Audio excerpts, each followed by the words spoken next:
আসসালামু আলাইকুম বোনেরা, কেমন আছেন? আশা করি ভালো আছেন। আলহামদুলিল্লাহ, আমিও ভালো আছি। ঈদের শুভেচ্ছা, ঈদ মোবারক।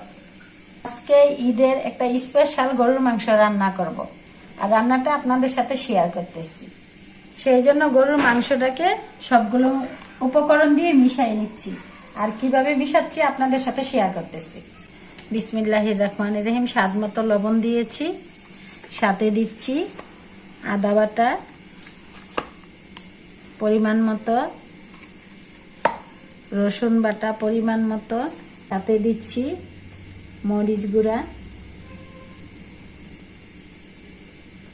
পরিমাণ মতো, দিয়ে দিচ্ছি জিরার গুঁড়া পরিমাণ মতো, দিয়ে দিচ্ছি ধনিয়ার গুঁড়া পরিমাণ মতো, সাথে দিচ্ছি কিছু পেঁয়াজ কুচি, আর হলুদ গুঁড়া কিসের জন্য দিলাম না, এটা হলো গরুর মাংস রেজালা, আর রেজালাতে হলুদ দেওয়া হয় না, তার জন্য হলুদটা দিলাম না। সাথে দিব টক দই।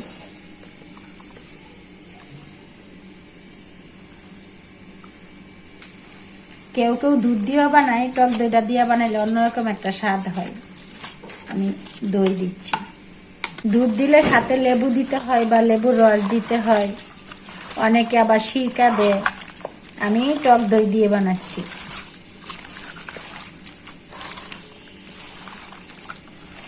এটা ভালো করে মিশিয়ে আধা ঘন্টার মতো রেস্টে রাখবো, আর সময় যদি বেশি থাকে 1-1.5 ঘন্টা রেস্টে রাখলে আরো ভালো লাগে।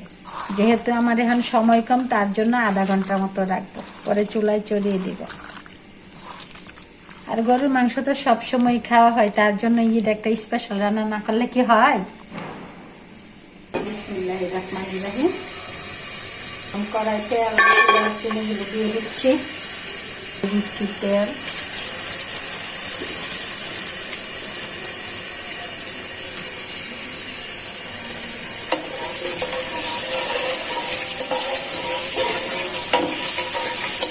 তেলের মধ্যে এলাচি, দারচিনি, তেজপাতাটা আগে যদি ভাজা নেওয়া হয় তাহলে ফ্লেভারটা ভালো আসবে, খেতেও স্বাদ লাগে। এখন দিয়ে দিচ্ছি পেঁয়াজ কুচি।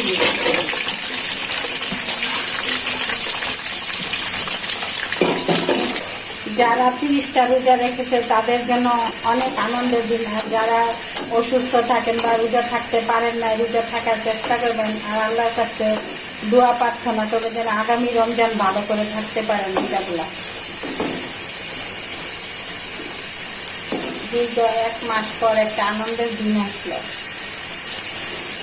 এখন পেঁয়াজটা ভাজা হয়ে যায়। মাংসটা রেস্টে রেখে দিয়েছিলাম, এখন দেখেন কি সুন্দর ভিতরে মুড়ে মুড়ে ঢুকে গেছে মশলাগুলো, আর পেঁয়াজটা প্রায় ভাজা হয়ে গেছে। এখন মাংসগুলো আস্তে আস্তে গরম কড়াইতে দিয়ে দিচ্ছি। বিসমিল্লাহির রহমানির রহিম। বোনেরা, ভুল ত্রুটি মানুষেরই থাকে। আমি রেজালা এরকম ভাবেই পাক করি বা এরকম আমি রান্না করে গরুয়া ভাবে খাই। সাথে যদি রান্নাটার মধ্যে কোনো ভুল থাকে আপনারা আমাকে কমেন্ট করে জানাবেন।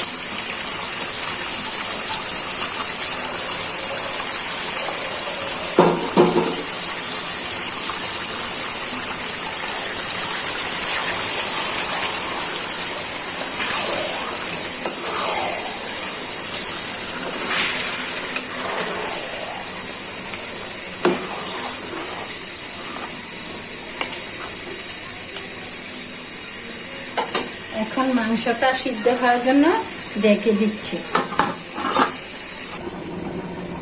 দেখি, ও কি সুন্দর একটা কালার হয়েছে।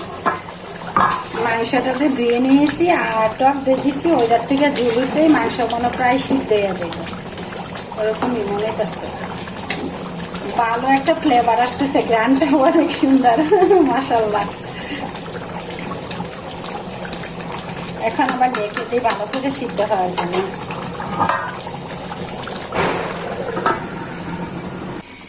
দেখি বোনেরা কেমন হয়েছে। মাশাআল্লাহ, সুন্দর কালারটা হয়েছে।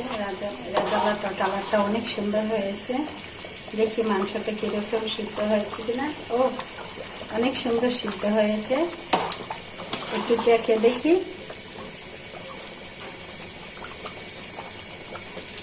মাশাল্লাহ মাশাল্লাহ, বিয়ে বাড়ির রাজালার মতো হয়েছে, অনেক স্বাদ। তো বোনেরা ভালো থাকবেন, সুস্থ থাকবেন, আমার ভিডিওগুলো বেশি বেশি দেখবেন, লাইক করবেন, কমেন্ট করবেন, সবাই সবার জন্য দোয়া করবেন, আমিও সবার জন্য দোয়া করবো, ঈদ যেন ভালো করে করতে পারেন। আল্লাহ হাফেজ।